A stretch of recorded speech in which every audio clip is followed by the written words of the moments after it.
Hello, I'm Kelly Marie Smith and welcome to this week's edition of Western Perspective. On this week's feature, throughout history, Australian troops have been serving the country in battle in what has been called the ultimate sacrifice. But after returning from battle, young and older ex-Army, Navy and Air Force servicemen and women have been incapacitated from their service, suffering mental illness years after they come home.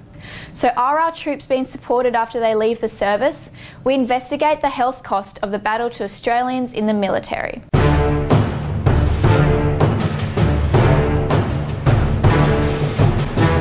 There are Australian troops serving the country in battle, but the scars continue long after they come home.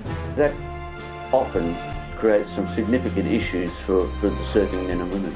Our troops have often been portrayed as invincible, but the experiences of combat have inflicted mental damage that can't be healed. Growing incidences of mental health conditions among Australian veterans has led to the Returned Services League to call for increased support for increasing numbers of ex-military women and men suffering from post-traumatic stress disorder, known as PTSD.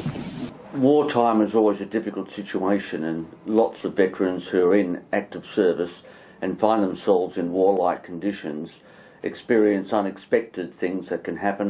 Figures from the University of Melbourne show that roughly 20% of Australian veterans have spoken out about suffering from PTSD since leaving the service.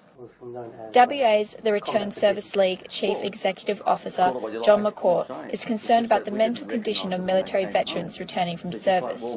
He says PTSD needs to be addressed to battle the growing mental health issues among the ex-military men and women.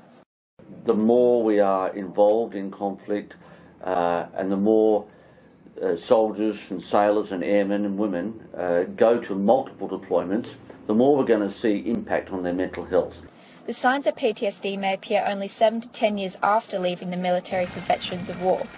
It's resulted in veterans experiencing mental health problems that may not be visible to the public, but John says they're as real and as painful as any physical injury. Mental conditions are very real.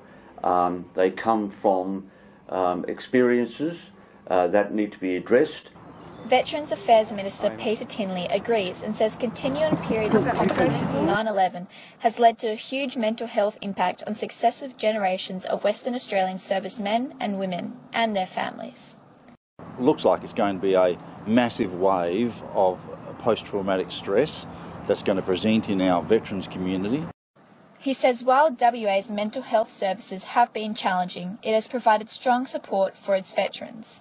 Younger veterans and older veterans are accessing one of the best systems in the world, and yes, it has its faults, it has its challenges, but with the right sort of advocacy, there is no end of support available to a veteran, both income support and health support. He says he will continue to advocate for all Western Australian veterans to seek support where they need it. John is wary of the challenges of supporting veterans with mental health issues from service, but he's glad military veterans are getting the help they need. I'm very encouraged that the government and DVA are taking very seriously the growing incidence of mental health issues among veterans. The ADF weren't too good at it a while ago, but they are serious about it now, and I know they're trying to do their best.